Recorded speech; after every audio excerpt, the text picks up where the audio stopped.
Personne ne va arrêter l'horloge pour que tu te mettes en ordre. L'année avance de la même manière, sans attendre que tu résolves tes excuses, tes doutes ou tes distractions. La vérité est que ce ne sera pas le plus faible qui souffrira en 2026, mais celui qui reste distrait, piégé dans la routine de chercher la validation et de remettre à plus tard des décisions inconfortables. Il est clair que le monde ne s'arrête pas pour applaudir ceux qui promettent beaucoup et font peu. Le coût de l'indécision est extrêmement élevé et la dette intérieure s'accumule jour après jour. Si tu continues à attendre de te sentir prêt ou que l'environnement s'améliore, la seule chose que tu obtiendras est un autre cycle de frustration et d'auto-tromperie. La plupart des gens répètent le même schéma. Motivation superficielle le premier mois, justification lorsque les obstacles arrivent et finalement la résignation silencieuse. La véritable transformation ne se produit pas lorsque les autres te regardent, mais dans ces moments où personne ne prête attention et où tu choisis d'agir avec fermeté. Cette année ne va pas te changer, c'est toi qui décides si l'histoire se répète ou si, enfin, tu prends le contrôle. Il ne s'agit pas de résister à l'extérieur, mais d'entraîner le caractère à l'intérieur. Tu seras jugé par tes actes, pas par tes intentions. La cohérence est un muscle et elle ne se renforce que par la pratique, pas par des discours. Si tu veux une année différente, commence par laisser derrière toi le bruit de l'approbation externe et entraîne ta autodiscipline comme si ton avenir en dépendait, car il en dépend. Personne ne va te donner la permission de te transformer. C'est toi qui te la donnes ou ça n'arrive pas. 1. Parle moins, agis avec détermination. Personne ne te prend au sérieux parce que tu ne le fais pas non plus. Tu parles trop et agis peu. C'est la vérité que la plupart préfèrent ignorer.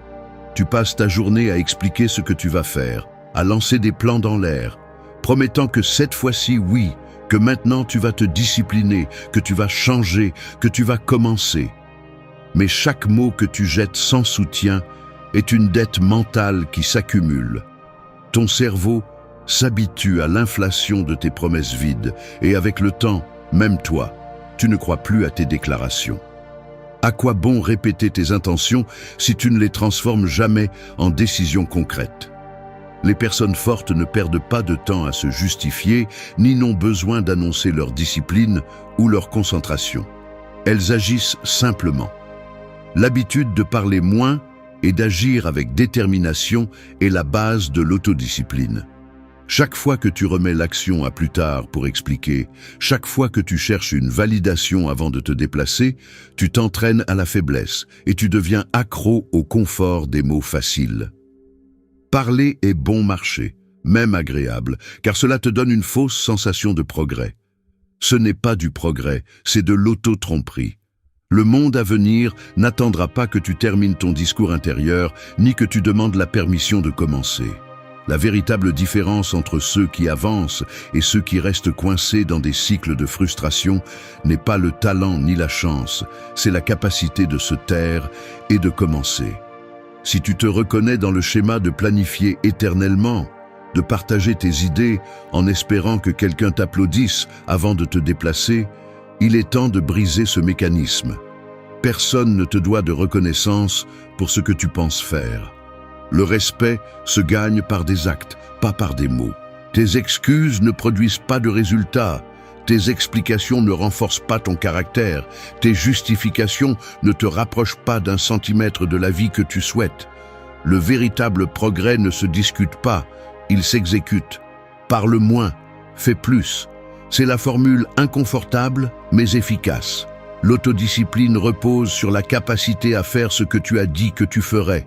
Même quand personne ne regarde, même quand personne ne te félicite. Tu n'as pas besoin d'exposer chaque étape, ni de chercher des témoins pour chaque avancée. L'excès de mots révèle de l'insécurité et une peur de l'engagement réel. La prochaine fois que tu ressentiras la tentation d'expliquer tes plans, tais-toi et fais-le. Tu n'as qu'une seule option si tu veux renforcer ton caractère pour ce qui vient. Arrêtez de parler, commencez à agir. Si tu ne le fais pas, l'année va te broyer, tout comme tous ceux qui vivent dans la fantaisie de l'intention éternelle. Le respect de soi commence par l'action, pas par la déclaration. Fais ce que tu as promis en silence et laisse les résultats parler pour toi.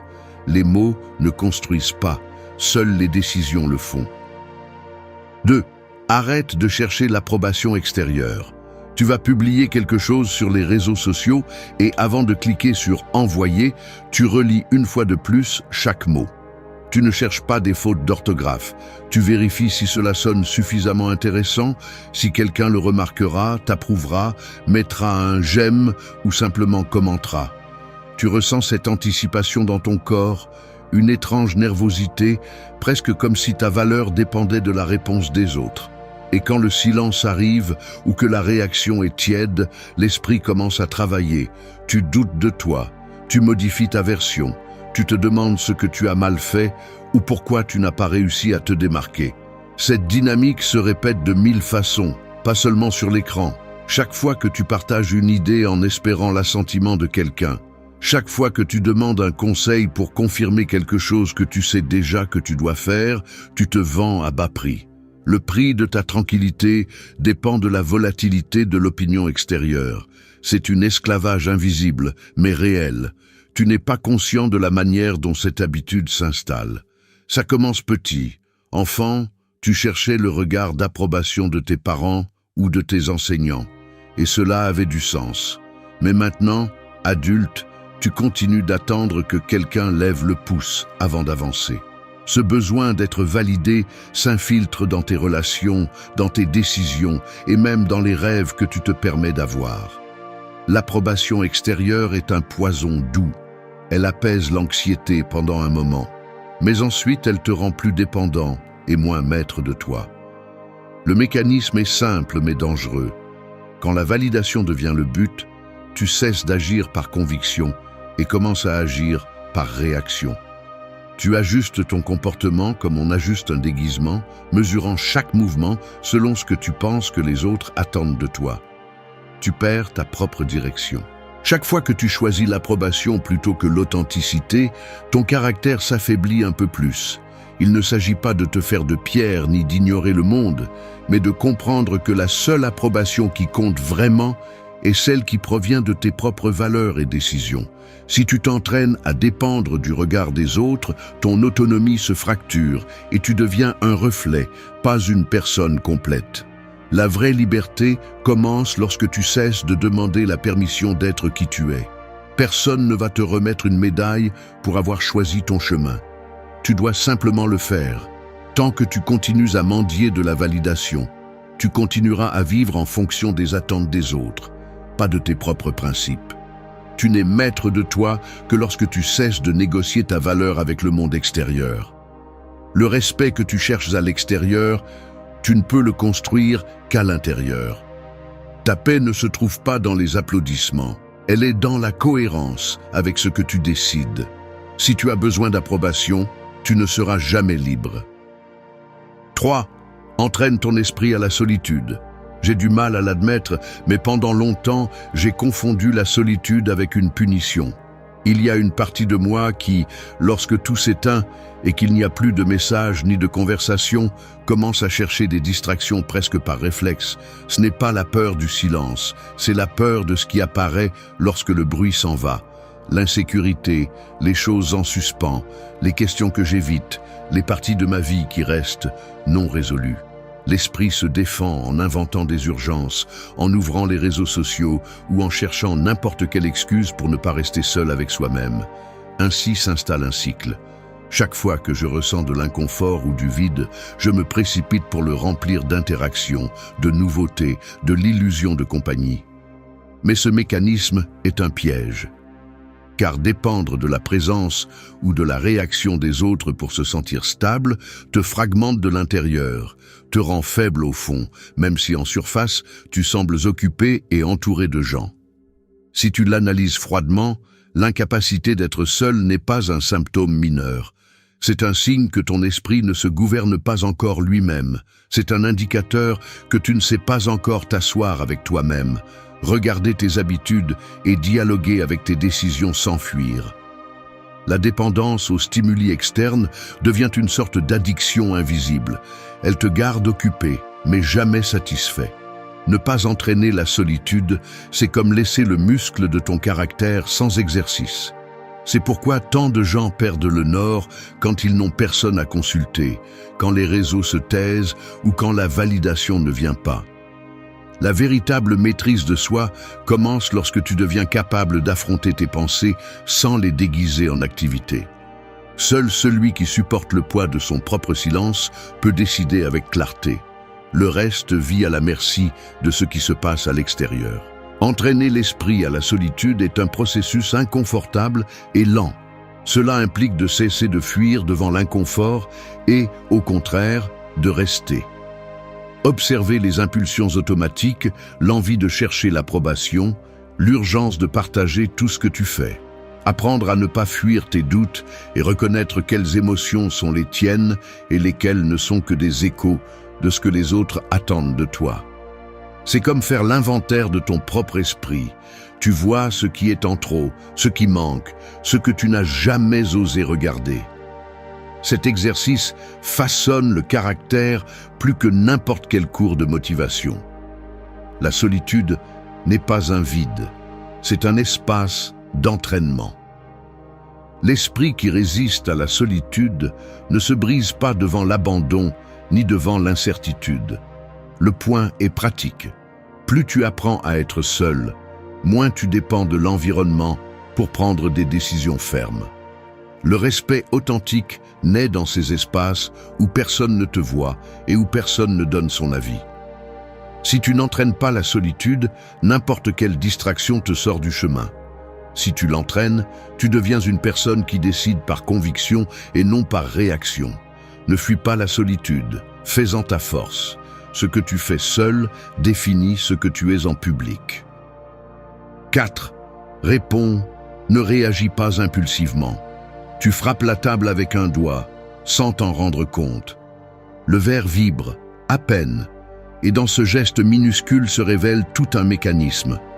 La tension monte rapidement, le corps réagit avant que tu aies le temps d'y penser. Et ce qui suit est une chaîne d'actions automatiques, des mots qui sortent d'un coup, des décisions prises à la hâte. C'est ainsi que fonctionnent les réactions impulsives, comme des ressorts cachés qui se déclenchent face à chaque stimulus, laissant ta volonté en arrière-plan. Il est facile de détecter ce schéma chez les autres.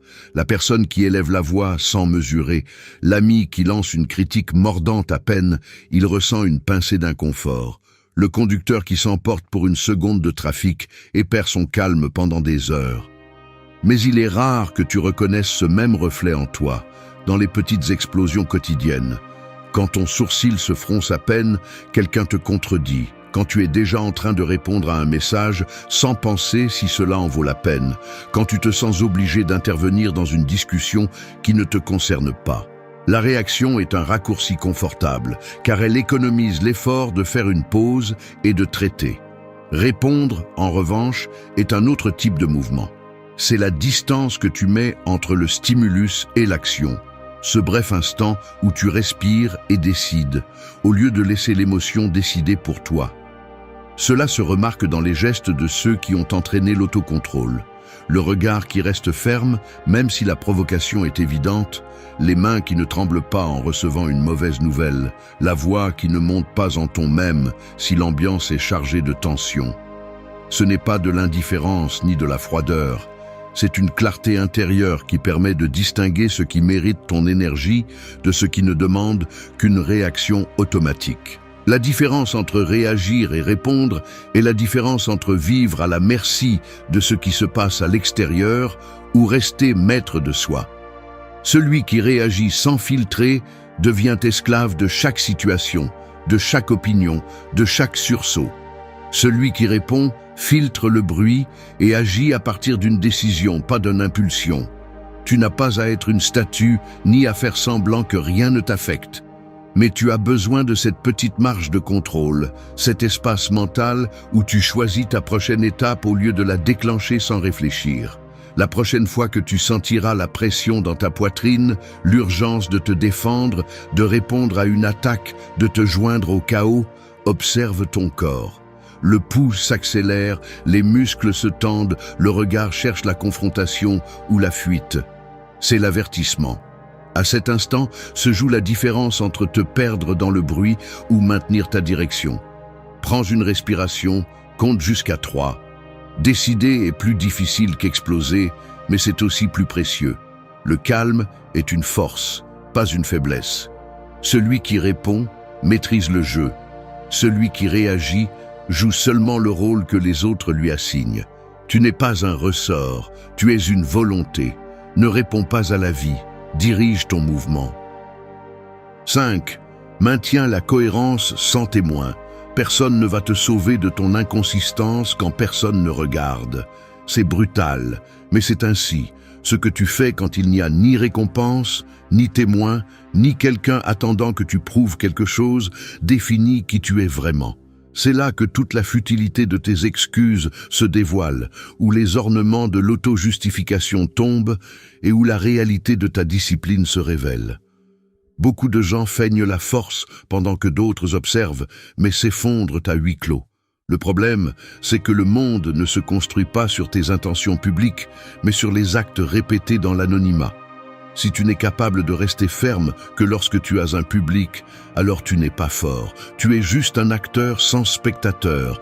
Et en 2026, la réalité engloutit les acteurs. La cohérence sans témoin est la base de toute transformation qui en vaut la peine. Car là, il n'y a ni applaudissement ni critique, juste le poids de ta parole contre ta propre paresse mentale. L'auto-tromperie fleurit dans ces moments solitaires où personne ne te demande rien, et toi, au lieu d'agir, tu négocies avec ta faiblesse. Chaque fois que tu remets une décision à plus tard, parce qu'aujourd'hui ça n'a pas d'importance, chaque fois que tu relâches tes standards quand personne ne te regarde, tu entraînes le muscle de la médiocrité. C'est confortable de dire que demain oui, que lundi tu commences, que juste cette fois tu te permets un écart. C'est ce que fait la moyenne. La moyenne se donne des permissions secrètes et ensuite se demande pourquoi sa vie ne change pas. Il n'y a pas de raccourci. La cohérence est inconfortable, lourde, rugueuse. Mais c'est aussi le seul chemin qui durcit ton caractère jusqu'à le rendre indestructible. Si tu cherches des résultats différents, commence à exiger de toi-même la même chose dans l'obscurité que dans la lumière. Personne ne va te féliciter pour ce que tu fais seul, personne ne saura combien de fois tu as choisi le chemin difficile quand il était plus facile d'abandonner. Mais ce coût est le même. Chaque décision silencieuse est un investissement ou une fracture dans ton caractère. Si tu cèdes par paresse, par confort ou à cette petite voix qui t'invite à être moins, tu hypothèques ton propre respect. Ton véritable progrès ne dépend pas de qui te voit, mais de ce que tu choisis de faire quand la seule conséquence est ton propre avis sur toi-même. Si ton identité ne tient que lors des bons jours ou sous le regard des autres, tu es faible. Il n'y a pas d'autre mot. Le respect qui compte se construit dans le silence. Cohérence sans témoin. Fais-le inconfortable, fais-le difficile, fais-le même si personne ne le remarque. Parce que si tu n'es discipliné qu'en présence des autres, tu ne seras jamais maître de toi-même. 6. Ne justifie pas tes erreurs, corrige-les. Il n'y a pas de manière élégante de le dire. Justifier tes erreurs est un piège mental qui te maintient exactement là où tu es. Le cerveau apprend vite à construire des défenses chaque fois que tu échoues. Le mécanisme d'autocompassion s'active et tu commences à fabriquer des arguments pour ne pas ressentir le poids de tes propres décisions. Tu te dis que c'était l'environnement, la malchance, la fatigue, la pression. Mais la réalité est qu'à ce moment-là, tu choisis de protéger ton ego plutôt que de corriger le cap. Cette habitude, si commune et si acceptée, est la raison pour laquelle tant de gens stagnent. Ils préfèrent l'anesthésie de l'excuse à la douleur brève, mais nécessaire d'accepter qu'ils ont échoué et qu'ils doivent se corriger. Je le sais parce que nous l'avons tous fait, à un certain niveau. Personne ne veut se voir comme faible, dispersé ou incapable. Alors, il élabore une narration qui réduit sa responsabilité et par conséquent aussi sa possibilité de changement. Il y a un prix caché derrière chaque justification. Le prix est que tu deviens incapable de t'améliorer. Plus tu passes de temps à expliquer pourquoi tu n'as pas pu, moins il te reste de force pour faire ce qui compte vraiment. Ajuster, apprendre, grandir. L'auto-tromperie se nourrit de récits internes qui t'absolvent pour aujourd'hui, mais te condamnent à répéter les mêmes erreurs demain. Si tu laisses la justification devenir le filtre à travers lequel tu regardes tes chutes, tu deviens l'otage de tes propres histoires. Il n'y a pas de progrès lorsque l'énergie est investie à défendre l'échec au lieu de travailler dessus. Corriger, en revanche, est un acte inconfortable. Cela oblige à revoir tes décisions, à affronter l'inconfort d'admettre que tu aurais pu faire mieux. Mais cet inconfort est le seul espace où naît la véritable croissance. La tentation de te justifier est toujours immédiate. Elle surgit dans l'esprit comme une réaction automatique. Tu cherches des raisons externes, tu minimises l'erreur, tu essaies de te convaincre que c'était inévitable. Mais si tu as le courage de rester un moment de plus dans cet endroit inconfortable, sans chercher des échappatoires rapides, tu commences à voir clairement quelle part de la responsabilité t'appartient et ce que tu peux ajuster. C'est là que le caractère se renforce, dans la capacité de regarder l'échec en face et de décider de ne pas le répéter. Reconnaître tes erreurs ne te rend pas faible, cela te donne du contrôle. La maturité consiste à briser le cycle de la justification et à transformer chaque faux pas en correction, non en excuse. La différence entre celui qui avance et celui qui reste est simple. L'un corrige, l'autre justifie. Le respect de soi ne se construit pas en défendant tes échecs, mais en les réparant. Si tu ne corriges pas, tu répètes. Si tu n'acceptes pas, tu te condamnes à vivre au même endroit. Tu n'es pas ton erreur, mais tu es responsable de ce que tu fais après avoir échoué. Fais-toi cette faveur. La prochaine fois que tu ressens l'urgence de te justifier, remplace-la par l'engagement de corriger. C'est ainsi que tu deviens vraiment fort. L'erreur que tu ne corriges pas te condamne à la répéter. La liberté se gagne chaque fois que tu décides d'affronter ta part et de l'améliorer, pas lorsque tu apprends à la défendre devant les autres. 7. Concentre-toi sur le présent, pas sur le bruit. Ton téléphone vibre dans ta poche pendant que tu travailles. Ce n'est pas urgent, mais l'envie de regarder est immédiate. Tu ouvres l'écran, vérifies des messages, sautes sur une notification, et tu finis par naviguer sur quelque chose qui ne t'intéresse même pas. Quand tu reviens, 20 minutes se sont écoulées et la concentration n'est plus la même. Derrière ce geste se cache une chaîne de causes et d'effets. L'environnement numérique et social est conçu pour capturer ton attention et la disperser en 1000 fragments. Chaque interruption, chaque petite distraction te vole la capacité d'être présent et, ce qui est pire, installe un schéma de dispersion mentale qui se répète dans tout ce que tu fais. Le résultat n'est pas seulement une tâche inachevée, mais un esprit affaibli par l'habitude de sauter d'un stimulus à l'autre sans construire de profondeur dans quoi que ce soit. Ainsi, le focus s'érode, non pas à cause de grands échecs, mais à cause de 1000 petites coupures qui t'éloignent de l'essentiel. Le piège du présent fragmenté a plusieurs couches. D'abord, l'esprit s'habitue à fonctionner en mode réaction, attentif à tout ce qui se passe à l'extérieur, incapable de soutenir une tâche, une conversation ou même une pensée complète sans ressentir l'anxiété de ce qui pourrait se passer ailleurs. Ensuite, cette dispersion se transforme en frustration. Tu réalises que tu avances peu, que tu commences beaucoup de choses, mais que tu approfondis rarement quoi que ce soit, et ta confiance s'érode parce que le véritable progrès exige de la continuité, pas des sauts constants. Enfin, l'illusion s'installe que le problème vient de l'extérieur, de la quantité de stimuli, alors qu'en réalité, le filtre est interne. Il n'est pas possible de contrôler le monde, mais tu peux entraîner ta capacité à être présent et protéger ton attention contre la demande constante de l'irrélevant. La décision stratégique est simple, mais inconfortable. Réduire l'accès au bruit, construire des espaces sans interruption et prioriser ce qui est sous ton contrôle direct. Cela signifie cesser de négocier ton temps avec chaque notification, apprendre à ne pas répondre à ce qui ne mérite pas ton énergie et entraîner l'esprit à revenir, encore et encore, à ce qui compte vraiment. Le présent est un muscle qui s'atrophie si tu le laisses entre les mains de l'environnement. Les personnes fortes ne sont pas celles qui résistent au chaos externe, mais celles qui dominent la direction de leur attention. Domine ton attention ou l'environnement la dominera pour toi. Choisis chaque jour entre la profondeur et la dispersion, car c'est la véritable bataille du présent. L'année ne va pas devenir plus facile. Ton focus peut devenir plus fort. Élimine ce qui ne compte pas et entraîne ta présence comme si ta vie en dépendait, car au fond, elle en dépend. 8. Apprends à dire non sans culpabilité. J'admets que dire non pèse encore sur mon corps, comme si chaque refus était une petite trahison. Je le ressens quand on m'invite à quelque chose que je ne veux pas, quand on demande une faveur qui interrompt mon rythme, quand l'agenda se remplit d'engagements que je n'ai pas choisis.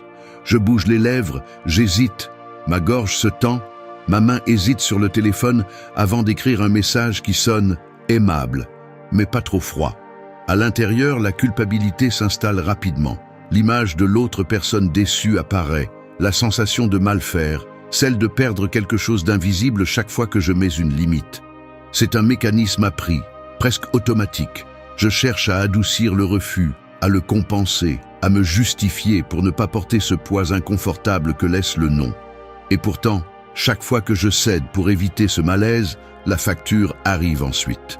La journée saturée de tâches des autres, l'énergie drainée dans des conversations qui ne m'apportent rien, le mauvaise humeur qui se cultive en secret quand je deviens spectateur de mon propre agenda. Le problème est pratique et concret. Dire oui par réflexe est une habitude qui s'entraîne avec des années de complaisance, d'évitement des conflits, de peur du rejet.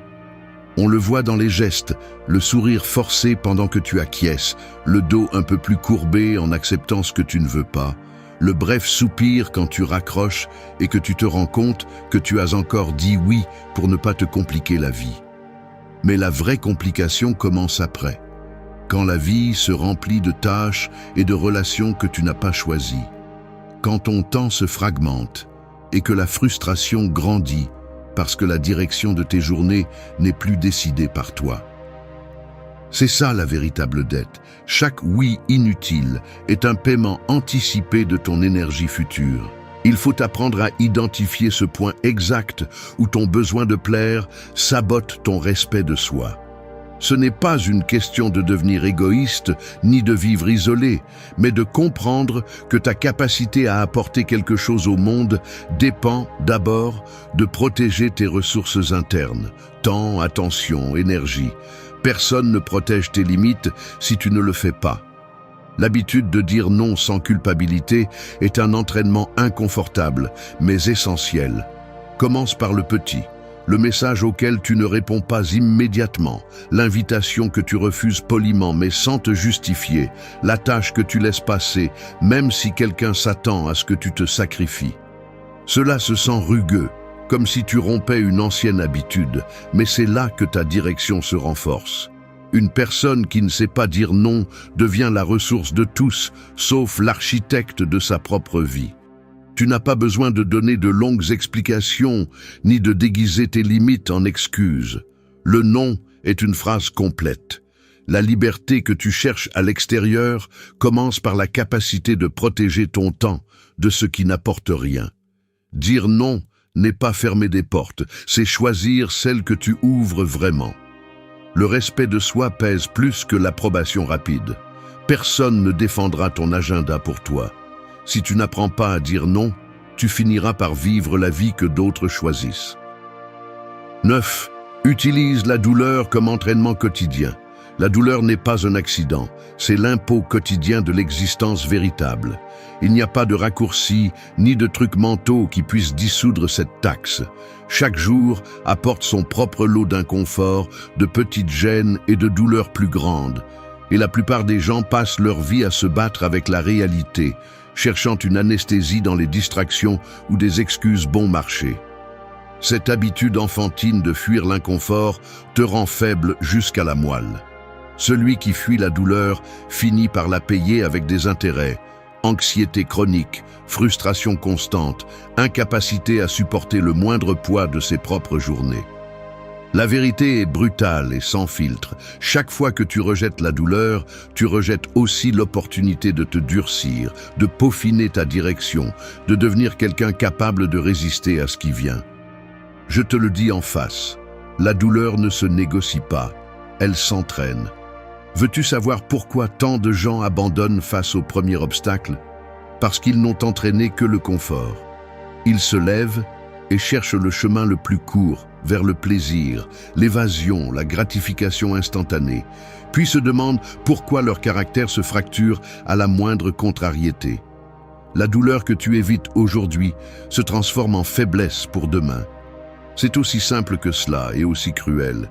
Il n'y a pas de mérite à supporter le agréable. Le respect de soi se forge dans la capacité à rester lorsque tout en toi crie de fuir. Chaque jour t'offre des exercices gratuits. La conversation inconfortable que tu évites, l'entraînement physique que tu remets à plus tard, le projet que tu ne termines pas parce qu'il te pèse, la discipline qui te dérange. Ce sont de petits examens que le monde te lance. Et chaque fois que tu choisis la sortie facile, tu signes ta propre sentence de médiocrité.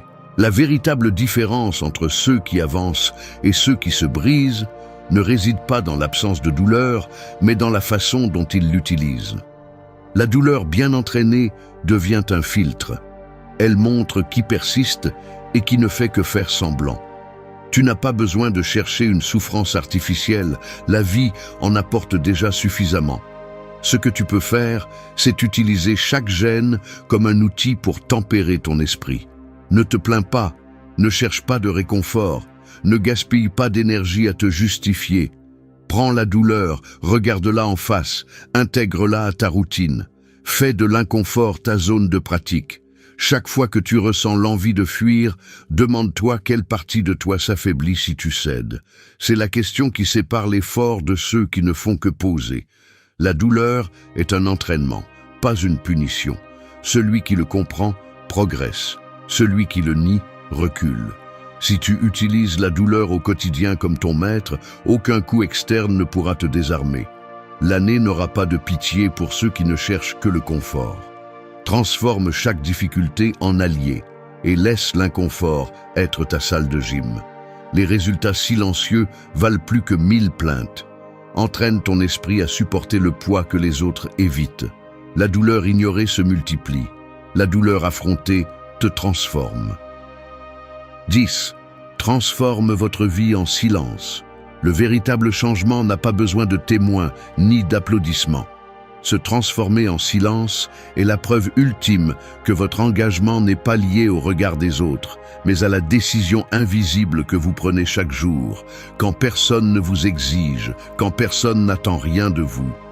Il est facile de tomber dans le piège de chercher une validation même pour la transformation, montrer de petites améliorations, annoncer que cette fois c'est sérieux, partager des progrès en espérant une reconnaissance extérieure. Mais ce qui compte vraiment se construit sans public et sans propagande. Derrière chaque habitude maintenue en secret existe une conviction silencieuse, une détermination qui n'a pas besoin d'être célébrée pour se sentir solide. L'esprit humain cherche des raccourcis d'approbation car la reconnaissance est plaisante et donne une fausse sensation d'avancement. Mais au fond, transformer votre vie en silence est un défi contre l'ego, un entraînement quotidien pour cesser de dépendre des stimuli externes. Cela vous oblige à affronter ce vide inconfortable où seul compte ce que vous choisissez de faire quand personne ne regarde, où la fatigue, la paresse ou le doute ne reçoivent ni excuses ni récompense immédiate. Ici, la motivation perd de sa force et entre en jeu la discipline brutale, celle qui résiste à l'ennui, celle qui soutient l'effort quand les résultats ne se voient pas encore. Le silence vous met face à face avec votre voix intérieure, celle qui veut abandonner, celle qui cherche à se distraire, celle qui invente des raisons de procrastiner. Ce n'est qu'en supportant cette pression, sans chercher refuge à l'extérieur, que vous découvrez jusqu'où va votre volonté. Ce n'est pas un chemin glamour ni rapide. La transformation silencieuse est rude, pleine de jours où rien ne semble changer et pourtant vous continuez. C'est un investissement émotionnel qui ne rapporte pas d'intérêts immédiats, mais qui renforce votre caractère d'une manière qu'aucun applaudissement ne peut égaler.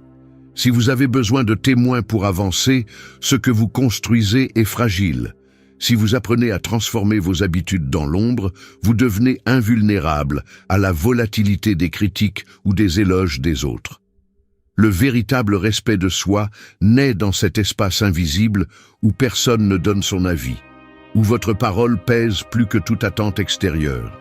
La phrase est simple. Ce que vous faites en silence définit qui vous êtes vraiment. Transformer votre vie en silence est le filtre qui sépare ceux qui veulent seulement sembler différents de ceux qui le sont réellement. C'est le seul moyen de renforcer votre direction quand l'environnement exige des résultats superficiels et une gratification instantanée. Au final, les résultats solides ne font pas de bruit. La force authentique ne se proclame jamais. Si vous voulez vraiment changer, faites-le en silence. Concentrez-vous sur le processus et laissez le monde s'en rendre compte seulement quand vous ne pouvez plus cacher les fruits. Le silence est votre meilleur allié. Le bruit est pour les incertains. Merci d'être resté jusqu'à la fin de la vidéo. Si vous avez tout vu, commentez « Je suis stoïcien » comme notre signe secret, indiquant que vous êtes un véritable apprenant du stoïcisme. N'oubliez pas de vous abonner et de liker la vidéo si elle vous a plu. Rendez-vous dans la prochaine vidéo et rappelez-vous, continuez à cultiver votre esprit stoïque. Personne ne veut l'entendre, mais la plupart des gens vivent en défendant des croyances qui n'existent que pour ne pas ressentir d'inconfort. Nous nous entourons de justifications, d'excuses et de petits mensonges qui allègent le poids de l'incertitude et nous permettent de dormir tranquille, même si cela signifie trahir la clarté mentale. La vérité est que la plus grande bataille ne se livre pas à l'extérieur, mais dans le mécanisme interne que nous utilisons pour déformer ce que nous ne voulons pas accepter.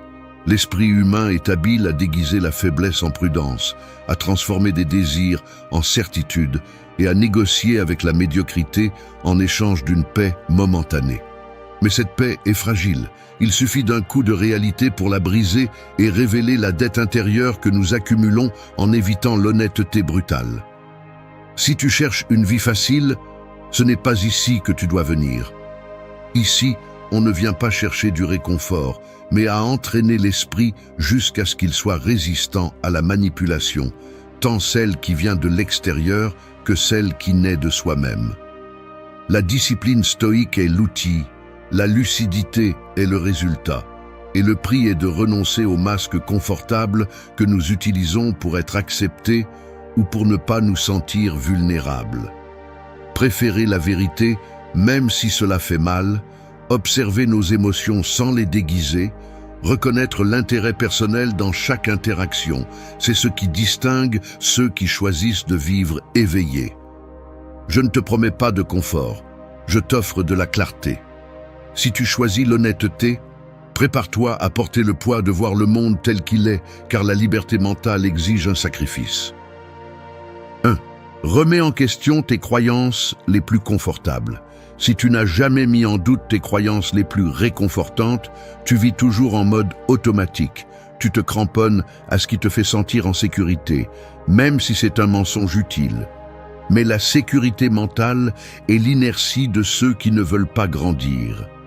La plupart de ce que tu crois sur toi, sur les autres et sur le monde, tu ne l'as pas décidé. Tu l'as absorbé sans filtre, parce que c'était facile, parce que c'était confortable, parce que c'était ce que tout le monde répétait. Remettre en question ce qui te réconforte n'est pas un luxe intellectuel, c'est une exigence si tu veux cesser d'être faible et manipulable. Combien de ce que tu défends t'appartient vraiment et combien est un héritage émotionnel de tes parents, de tes professeurs, de tes amis, de ta peur du rejet? Il y a des gens qui passent des années à défendre des idées qu'ils n'ont jamais examinées, simplement parce qu'elles leur ont donné un sens provisoire d'identité. Et plus tu te cramponnes à ce que tu n'as jamais mis à l'épreuve, plus il est facile de te manipuler. Plus tu es vulnérable à la pression sociale, plus tu deviens aveugle à tes propres erreurs. Ne te trompe pas, les croyances confortables sont des chaînes de velours. Elles te font te sentir bien tout en te maintenant faible. L'auto-tromperie n'est pas une protection, c'est une dette mentale qui tôt ou tard te coûtera cher. Si tu veux une véritable clarté, commence par attaquer tout ce qui te procure un plaisir mental automatique. Cet avis que tu n'as jamais remis en question parce que c'est comme ça. Ce préjugé confortable qui t'excuse de changer. Cette histoire interne que tu utilises pour ne pas confronter tes faiblesses. La brutalité honnête commence ici. Ose dynamiter tes propres certitudes. Ce que tu résistes à examiner te contrôle. Ce que tu acceptes aveuglément te rend prévisible et manipulable pour quiconque comprend comment tu fonctionnes. Les gens forts ne sont pas ceux qui ont toutes les réponses. Ce sont ceux qui détruisent leurs illusions encore et encore, jusqu'à ne garder que ce qui résiste au choc de la réalité. Il n'y a pas de raccourci pour cela. Remettre en question ce qui te donne de la sécurité fait mal, mais cela fait encore plus mal de vivre toute sa vie sous le filtre d'un mensonge que tu as choisi de maintenir. Chaque fois que tu justifies ce que tu crois simplement parce que c'est toujours comme ça, tu renonces à ton autonomie mentale. Ne sois pas un autre répétiteur d'idées d'autrui, un autre prisonnier de la commodité intellectuelle. La véritable force commence là où se termine l'auto-indulgence. Il n'y a pas de clarté sans inconfort, il n'y a pas de pouvoir sans brutalité honnête. Si tu n'oses pas démonter tes propres croyances confortables, tout le reste n'est que théâtre. Défendre tes limites mentales, c'est défendre ta faiblesse. Ne négocie pas avec tes propres excuses. L'autosatisfaction est la racine de la médiocrité. 2. Choisis la vérité, même si cela dérange. Parfois, le moment le plus inconfortable de la journée se produit lors d'une conversation banale. Quelqu'un te demande ton avis sur un sujet polémique ou simplement te demande une faveur que tu ne veux pas faire. Et là, dans ces secondes, ton esprit commence à fabriquer des réponses qui ne sont pas tout à fait sincères. Tu ressens l'envie d'adoucir la vérité, de cacher ce que tu penses vraiment pour éviter le malaise, la dévalorisation ou le simple frottement. Tu t'entends dire que tout va bien, que ce n'est pas si grave, alors qu'à l'intérieur, tu ressens le poids de l'incongruité, cette petite trahison quotidienne à ce que tu sais ou ressens vraiment. Ce n'est pas un grand scandale, ce n'est pas un énorme mensonge, mais c'est l'accumulation de vérités à moitié qui affaiblit ton caractère, qui t'entraîne chaque jour à préférer le confort de ne pas déranger les autres, ou toi-même, plutôt que la clarté brutale de l'honnêteté. C'est dans ces moments simples, presque invisibles, que se définit ta tolérance à l'auto-tromperie. Accepter la vérité, même quand cela dérange, n'est pas un acte héroïque réservé aux situations extrêmes. C'est une pratique quotidienne, presque toujours silencieuse, qui commence dans le dialogue interne plutôt que dans le débat avec les autres. Tu peux sentir comment ton esprit cherche des excuses, rationalise, s'accroche à des justifications pour ne pas faire face à ce qui te semble amer ou douloureux. La tentation de te distraire, de procrastiner, de regarder ailleurs, est un signe que c'est là où tu dois regarder plus intensément. La vérité ne te fait pas toujours sentir bien, mais elle te laisse toujours plus léger. Chaque fois que tu choisis d'affronter ce qui est, même si cela fait mal, tu renforces ce muscle mental qui te rend résistant à la manipulation, à la peur et à la médiocrité. Il ne s'agit pas de dire tout ce que tu penses sans filtre, mais de cesser de te mentir sur tes raisons, tes limites et tes désirs. La plupart des gens préfèrent la version édulcorée de leur propre histoire. Ils adoucissent leurs erreurs, minimisent leurs faiblesses, exagèrent les fautes des autres pour pouvoir dormir tranquille. Mais ce sommeil est fragile et coûteux. La vérité inconfortable est le prix d'une autonomie réelle.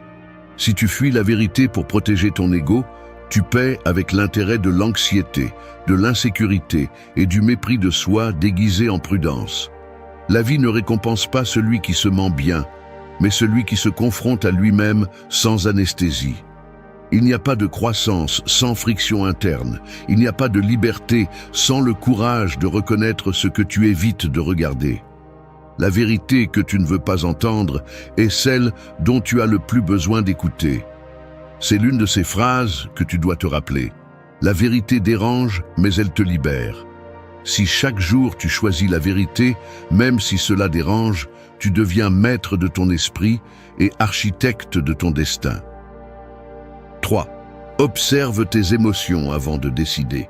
Je reconnais que la plupart de mes pires décisions ne sont pas nées d'arguments erronés, mais d'émotions mal gérées.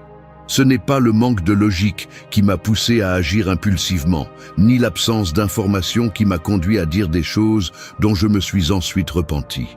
C'était ce moment précis où l'anxiété, la colère ou la peur ont pris le contrôle et m'ont convaincu que je devais faire quelque chose tout de suite, comme si l'urgence émotionnelle justifiait n'importe quelle action. C'est inconfortable de l'admettre, car nous aimons tous croire que nous sommes des êtres rationnels, que nos choix obéissent à la logique ou à l'analyse. Mais la réalité est moins flatteuse. L'émotion arrive toujours en premier et ne demande presque jamais la permission. L'esprit réagit d'abord et pose des questions ensuite.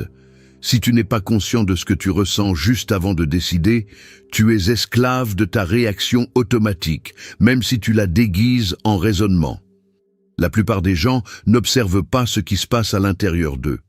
Ils identifient le dégoût, la frustration ou l'impatience seulement lorsqu'ils se sont déjà manifestés en mots, gestes ou décisions difficiles à inverser. C'est un mécanisme presque invisible, mais dévastateur. L'émotion non reconnue est comme un filtre sale. Elle déforme ce que tu perçois, ce que tu te souviens et ce que tu crois être urgent. Et si tu ne stoppes pas ce processus pour l'examiner, ce que tu décides dans cet état est souvent coûteux, inutile ou simplement stupide. C'est pourquoi le premier acte d'honnêteté brutale envers soi-même est de s'arrêter avant de répondre, avant d'accepter, avant de confronter. Faire une pause, même de quelques secondes, pour te demander « Que ressens-je vraiment ?» Pas pour le justifier, mais pour l'identifier et décider s'il mérite d'avoir le contrôle de ta prochaine action. Si tu n'observes pas ton émotion, l'émotion décide pour toi. C'est la mécanique de base de l'auto-tromperie. Quand l'émotion te pousse, tu construis des arguments à son service et transformes l'illusion en justification. Il ne s'agit pas de réprimer ce que tu ressens, ni de forcer une froideur artificielle. Il s'agit de développer une sorte de radar interne qui détecte le mouvement émotionnel avant qu'il ne se transforme en impulsion. S'entraîner à cela est inconfortable car cela implique d'admettre que tu n'as pas toujours le contrôle, que souvent tes réponses sont enfantines, défensives ou simplement maladroites. Mais cet inconfort est le prix de la clarté. La réaction facile est toujours la plus coûteuse à long terme. Lorsque tu apprends à regarder ton émotion en face, à lui donner un nom avant d'agir, tu te donnes un avantage stratégique sur toi-même. Tu peux décider, pas seulement réagir. Le pouvoir personnel commence là où l'impulsivité s'arrête.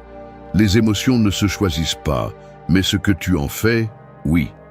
Si tu veux être mentalement fort, c'est l'un des habitudes les plus critiques. Personne ne se manipule plus que celui qui ignore ses propres émotions au moment de décider. Observe d'abord, décide ensuite. C'est la différence entre être maître de ta vie ou simplement un acteur secondaire dans ta propre histoire. 4. Reconnaître l'intérêt personnel chez tous. Une transaction invisible se produit chaque fois que quelqu'un te sourit gentiment tout en te demandant une faveur. Ce petit clignement des yeux, le ton exact avec lequel il prononce ton nom, la manière dont la voix s'adoucit lorsqu'il s'approche d'une demande. Tout ce théâtre subtil est conçu, consciemment ou non, pour pencher la balance en leur faveur. L'intérêt personnel ne crie pas toujours. Il chuchote souvent, tout en ajustant les pièces du plateau. Il suffit d'observer une conversation dans n'importe quel bureau, un repas de famille, même un rendez-vous informel. Les gestes, les pauses, les silences stratégiques, les compliments qui apparaissent juste avant une demande. Personne ne joue en blanc, personne ne parle sans agenda. La plupart des gens n'admettent même pas cela devant eux-mêmes, mais chaque mouvement, aussi inoffensif qu'il puisse paraître, est un investissement émotionnel, un pari pour obtenir quelque chose, grand ou petit, immédiat ou à long terme. Voir cela n'est pas du cynisme, c'est de la clarté. L'innocence coûte cher, car elle te place comme une pièce sur le plateau des autres. Croire en la pureté absolue des motivations d'autrui, c'est laisser la porte ouverte à la déception et à la manipulation. L'intérêt personnel est le lubrifiant de toute interaction sociale. Il se manifeste dans la manière dont quelqu'un écoute uniquement pour répondre, dans la promesse faite pour te calmer, dans l'aide offerte avec le calcul d'une dette future. Il y a ceux qui vivent en demandant de la compréhension, mais n'offrent jamais la leur lorsque cela ne leur convient plus. D'autres louent tes réalisations pour que tu prêtes attention aux leurs.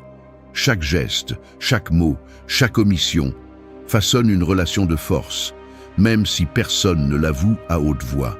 Il ne s'agit pas de devenir paranoïaque ni de rejeter toute manifestation d'affection, mais d'entraîner l'œil intérieur à détecter les motivations réelles derrière les apparences. L'honnêteté brutale, ici, signifie accepter que tu joues aussi ce jeu, que dans chaque interaction, tu cherches quelque chose, même si c'est de l'approbation, du confort ou simplement de la paix. Nier l'intérêt personnel est l'excuse préférée des manipulateurs et le prétexte des naïfs. La différence entre vivre éveillé ou être utilisé réside dans le développement de cette lucidité froide qui observe le fond de chaque dynamique. Tout le monde défend son agenda, même quand il dit ne pas en avoir. Cette phrase, tu dois te la rappeler avant de faire confiance aveuglément à une promesse, une émotion, une histoire. L'entraînement commence dans le quotidien.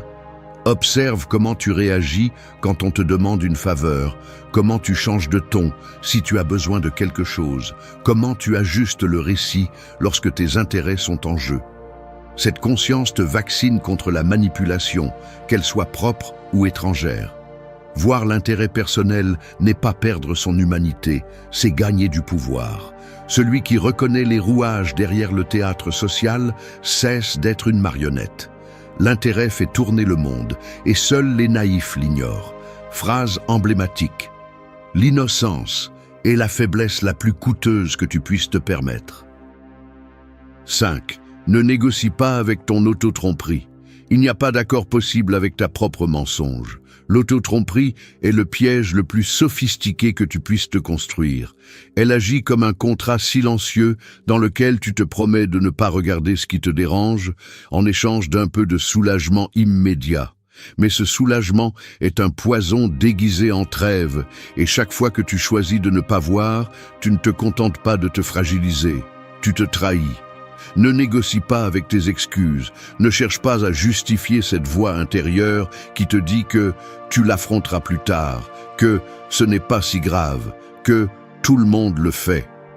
Cette voix est l'usine de la médiocrité et du sabotage personnel, celle qui te maintient attaché à des schémas que tu devrais déjà avoir détruits.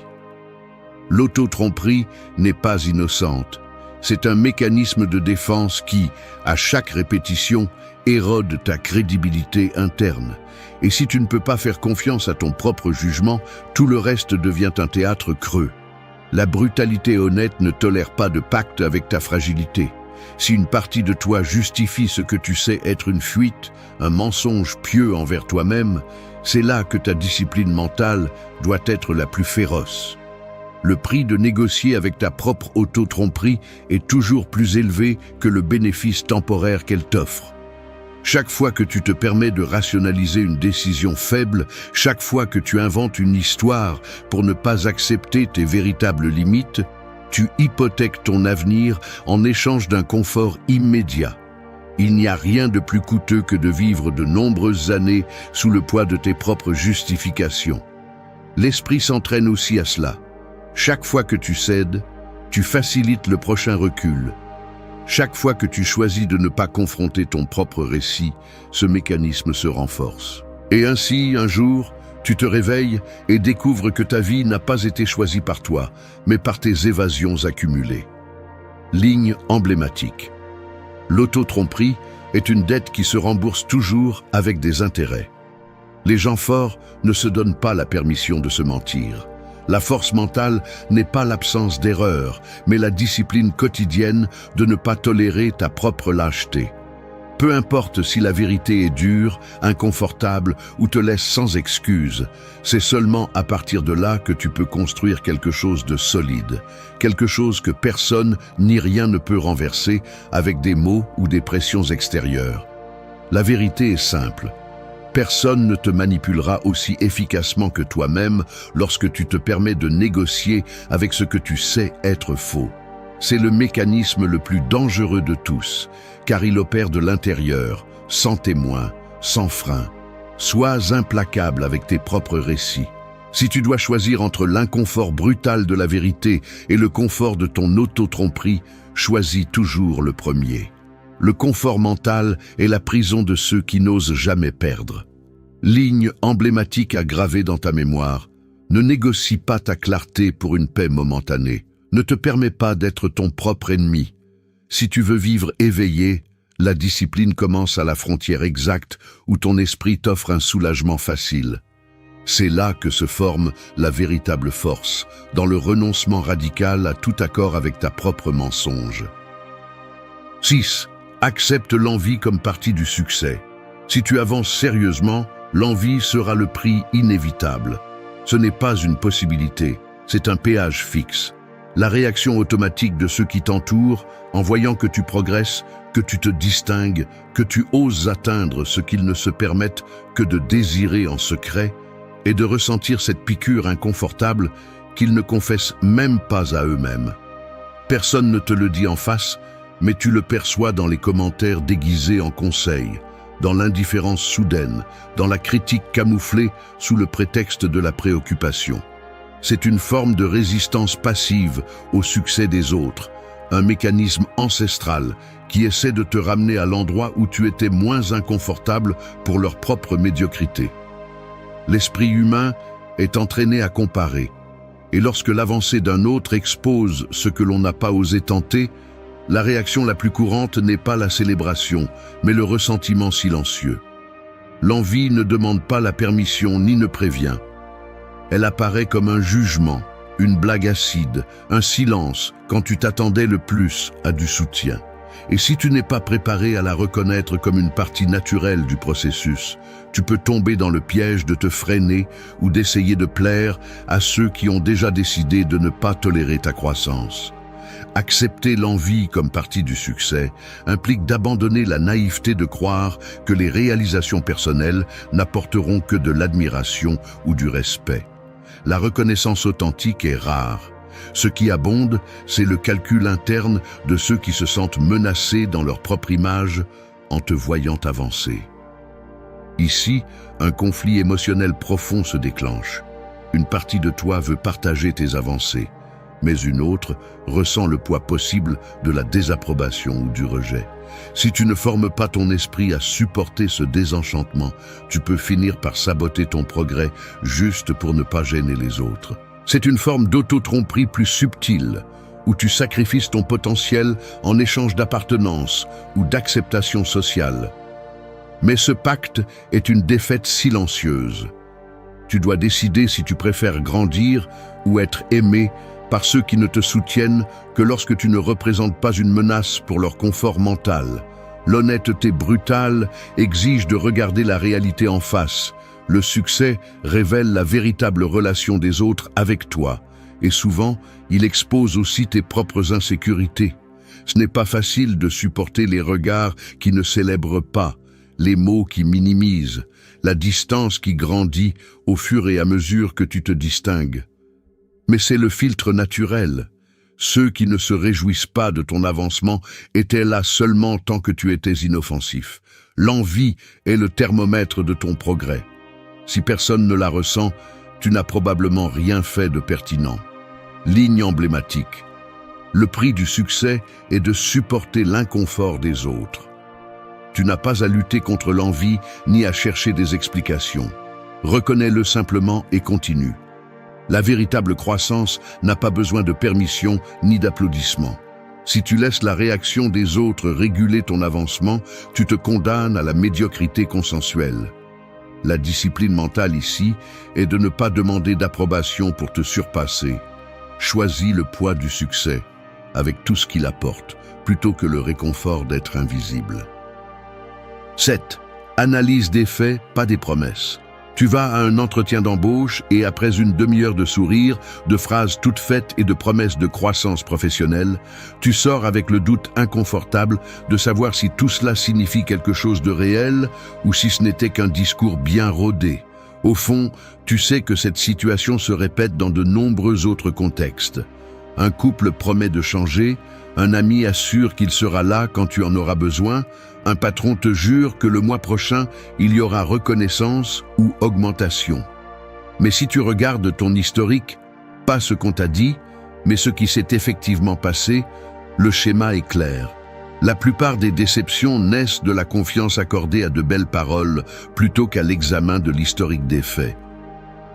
L'esprit veut s'accrocher aux promesses car c'est plus réconfortant que de regarder la froide réalité. L'auto-tromperie se nourrit de futurs possibles, jamais de passé vérifiable. C'est ici qu'intervient la discipline brutale. Si tu veux cesser d'être manipulable, tu dois entraîner ton regard à analyser des faits, pas des promesses. C'est la ligne de démarcation entre l'innocence et la clarté. Le mécanisme mental qui nous rend vulnérables est le même. Nous préférons la narration qui nous arrange à la réalité qui dérange. Analyser des faits exige une froideur qui blesse l'ego, car cela révèle souvent que les gens ne sont pas ce qu'ils prétendent être, que toi-même tu as retardé des changements que tu juras de commencer, que tes relations, ton travail ou tes habitudes ne s'améliorent pas grâce aux promesses, mais grâce à la répétition d'actions concrètes. Quand une personne te montre par son comportement ce qu'elle priorise réellement, c'est cela le fait, même si cela fait mal. Une promesse sans fait qui la soutienne n'est qu'une dette émotionnelle qui ne sera probablement jamais remboursée. L'entraînement stoïque consiste à regarder le bilan réel. Que cette personne ou toi-même a-t-elle fait quand personne ne regardait, quand il n'y avait pas de pression sociale? Cela pèse plus que n'importe quel mot ou serment. L'erreur classique est de donner plus de valeur à l'espoir qu'à l'expérience. Il est plus facile de croire en ce que tu aimerais qu'il se passe et de retarder la déception que d'accepter la dureté de ce qui s'est déjà produit. C'est la racine de nombreuses relations toxiques, d'associations professionnelles ratées et de projets qui ne décollent jamais. L'attachement à une version idéalisée, soutenue par des promesses, tandis que les faits vont dans une autre direction. Le pouvoir personnel commence lorsque tu cesses d'acheter des discours et que tu deviens auditeur de la réalité. Les preuves pèsent plus que l'intention. C'est une règle qui protège de la manipulation et de l'auto-illusion. Chaque fois que tu te surprends à justifier quelqu'un ou toi-même pour ce qu'il fera sûrement, arrête-toi et examine l'historique des faits. C'est la seule base réelle pour faire confiance, décider ou investir de l'énergie. Ce qui se répète est ce qui compte. La brutalité honnête est ceci. Ne crois pas aux promesses, fais confiance au schéma. Si tu appliques cette discipline, tu t'épargneras des années de déception et tes décisions cesseront d'être des paris aveugles. La maturité émotionnelle se mesure par la capacité à regarder les faits, même s'ils dérangent. Tout le reste n'est que théâtre. 8. Cherche la difficulté, pas le confort. Je n'aime pas l'admettre, mais parfois je me surprends à chercher le chemin le plus facile, presque sans m'en rendre compte. C'est comme si le corps lui-même, à la fin de la journée, cherchait le canapé, le téléphone, cette routine de gratification prévisible qui anesthésie tout inconfort. Il y a un moment où l'esprit commence à négocier. Aujourd'hui a été difficile, tu mérites un repos. Tu n'as pas à te compliquer la vie, tu as déjà fait assez. Je me vois choisir la file la plus courte, reporter cette conversation gênante, laisser pour demain le défi que j'ai la paresse d'affronter. Le corps se détend, les muscles se relâchent, le regard se perd dans l'écran et pendant un instant, le soulagement est réel. Mais sous cette surface, je sens le coup, une sorte de poids subtil qui s'accumule, une torpeur mentale qui s'installe et qui, au final, me laisse plus faible, moins résistant, moins préparé pour quand la vie ne me demandera pas si j'en ai envie ou non. Le confort est trompeur car il se déguise en auto-soin, mais en réalité, c'est une dette qui s'accumule jour après jour. La difficulté, en revanche, se sent comme un obstacle, un mur froid devant lequel l'instinct veut reculer. Mais il suffit de se rappeler n'importe quel moment où tu t'es forcé à traverser l'inconfort, cette conversation directe, cette tâche que tu ne maîtrisais pas, cet entraînement qui faisait mal pour noter la différence réelle. L'inconfort forge, le confort érode. Celui qui choisit le chemin difficile, sans témoin, sans promesse de récompense immédiate, entraîne un muscle invisible. Et ce muscle est celui qui soutient ton intégrité quand tout autour de toi se retourne contre toi. Dans les gestes quotidiens se révèle le vrai caractère. Se lever quand il fait encore sombre et froid. Dire ce que tu penses, même si tu sais que cela ne plaira pas. Renoncer à la gratification instantanée, même si cela te coûte de supporter le vide. Cela se voit dans la façon dont tu affrontes les jours où rien ne se passe facilement. Dans la manière dont tu soutiens le regard quand on te demande plus que ce que tu crois pouvoir donner. La difficulté expose ta fragilité, mais elle te donne aussi l'opportunité de te durcir, de transformer la résistance en capacité. Le confort, en revanche, ne t'entraîne que pour la faiblesse. Il t'habitue à fuir, à négocier toujours à la baisse, à te contenter du minimum. Il ne s'agit pas de chercher la souffrance par fierté ou de transformer la vie en un sacrifice permanent, mais de faire de la difficulté un allié stratégique. Choisis volontairement ce qui te met au défi. Fais-le dans les petites choses et dans les grandes, chaque jour. C'est la seule façon pour que l'adversité, quand elle arrivera vraiment, ne te prenne pas par surprise, ni ne te détruise. Ligne emblématique. Le confort est un luxe qui affaiblit. La difficulté est l'entraînement de l'esprit fort. Si tu veux grandir, cherche ce qui te coûte, pas ce qui te rassure. Là, juste là, commence la véritable autonomie. 9. Filtre le trivial, souviens-toi de ta finitude. L'esprit ressemble à une boîte aux lettres saturées que tu ne nettoies jamais. Chaque jour, des messages urgents et des déchets déguisés en importance arrivent. Des notifications émotionnelles et des demandes d'autrui s'accumulent dans ta tête comme si ton temps était infini. Mais ce n'est pas le cas. Et si tu ne filtres pas brutalement ce que tu permets d'occuper ton esprit, tu finis par gaspiller tes heures, ton énergie et ta vie à répondre à ce qui est trivial, tandis que l'essentiel attend dans le dossier plus tard. C'est le piège silencieux qui te maintient distrait. Donner de l'importance à ce qui n'en a pas, remettre à plus tard ce qui compte parce que cela nécessite des efforts, et anesthésier la conscience de ta finitude avec des divertissements de basse qualité et des problèmes empruntés. Tu n'es pas éternel, et agir comme si tu l'étais est le plus grand des auto-illusions. La plupart vivent comme si un autre jour, une autre opportunité, une autre année leur était garantie pour faire ce qui compte vraiment. Mais le temps que tu perds dans l'irrélevant ne revient pas. C'est une amputation lente et consentie de ton propre potentiel. Chaque fois que tu te laisses entraîner par l'exigence d'autrui, chaque fois que tu investis ton attention dans des drames étrangers, des opinions vides ou des débats inutiles, tu gaspilles la seule monnaie que tu ne récupères jamais, ta vie. Ne te laisse pas distraire par ce qui n'apporte rien. Celui qui n'apprend pas à dire non au superflu finit par être esclave d'un agenda imposé, victime de demandes que d'autres ne se rappelleront même pas demain. La discipline brutale consiste à faire le ménage mental chaque jour.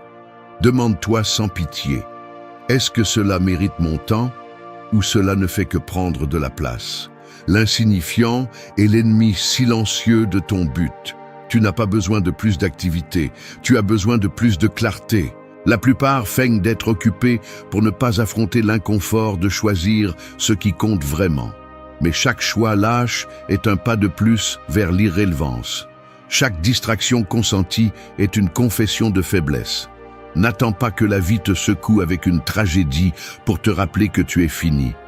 La conscience de la mort n'est pas un luxe philosophique, c'est une alarme quotidienne.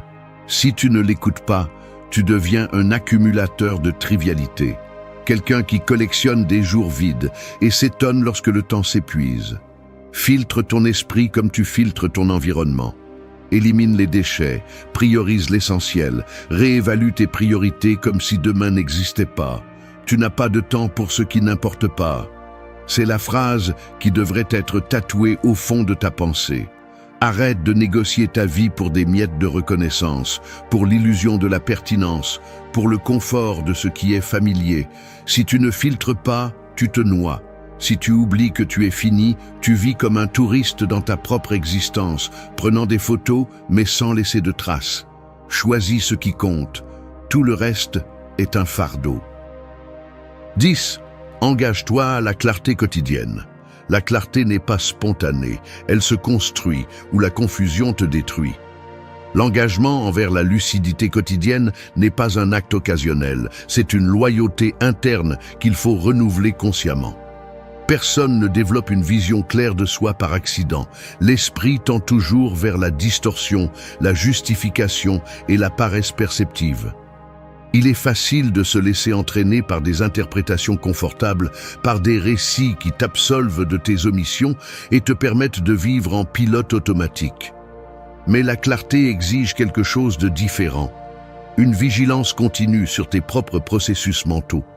C'est la discipline de saisir au vol les auto-illusions qui apparaissent déguisées en logique, de filtrer les émotions qui s'infiltrent dans chaque décision, d'observer la tendance à simplifier le complexe juste pour ne pas te sentir mal à l'aise. La clarté est un filtre que tu dois nettoyer tous les jours, car l'esprit accumule des résidus de doutes, de préjugés et de désirs non examinés qui, si tu ne les affrontes pas, deviennent le schéma par défaut. Tu ne peux pas avoir de clarté réelle sans inconfort. Chaque affirmation interne, chaque réaction émotionnelle, chaque argument que tu construis dans ta tête doit passer par l'examen de l'honnêteté. Le mécanisme est simple mais brutal. Tu mets sur la table ce que tu penses, ce que tu ressens et ce que tu fais. Et tu te demandes si tout cela résiste au poids de la vérité ou si tu es juste en train de fabriquer une histoire pour te sentir bien. Il ne s'agit pas de rechercher la perfection, mais d'éviter le piège de l'auto-indulgence. L'engagement envers la clarté est inconfortable, car cela signifie reconnaître chaque jour où tu te mens, quelles excuses tu répètes, à quel point tu préfères la version confortable plutôt que les faits inconfortables. Cet inconfort est le signe que tu es en train de nettoyer la lentille interne, que tu refuses de devenir l'otage de tes propres illusions. Dans le quotidien, la clarté s'entraîne dans les petites choses, en questionnant la motivation derrière tes décisions, en révisant les schémas que tu répètes sans réfléchir, en prêtant attention aux réactions automatiques que tu justifies avec des arguments jolis mais creux. Chaque jour, tu ajoutes ou retires de la lucidité. Il n'y a pas de neutralité. La discipline est simple à énoncer mais lourde à soutenir. Chaque matin, tu choisis si tu t'engages à voir ce qui est, même si cela ne te plaît pas, ou si tu préfères la paix superficielle de ne pas regarder trop profondément. La clarté est un devoir, pas un luxe, c'est la base de l'autonomie mentale et de la véritable force. Ligne iconique, la clarté est la discipline de ne pas te trahir au quotidien. Si tu choisis de t'engager envers elle, tout le reste, décisions, relations, réactions, devient plus gérable, plus réel et moins manipulé parce que tu ne veux pas voir. La vie te coûte cher pour toute distraction volontaire. Chaque jour sans clarté est un jour de plus facile à perdre. Engage-toi sans excuse à nettoyer ta vision avant que la confusion ne décide pour toi. Merci d'être resté jusqu'à la fin de la vidéo. Si vous avez tout vu, commentez « Je suis stoïcien » comme notre signe secret, indiquant que vous êtes un véritable apprenant du stoïcisme. N'oubliez pas de vous abonner et de liker la vidéo si elle vous a plu. Rendez-vous dans la prochaine vidéo et rappelez-vous, continuez à cultiver votre esprit stoïque.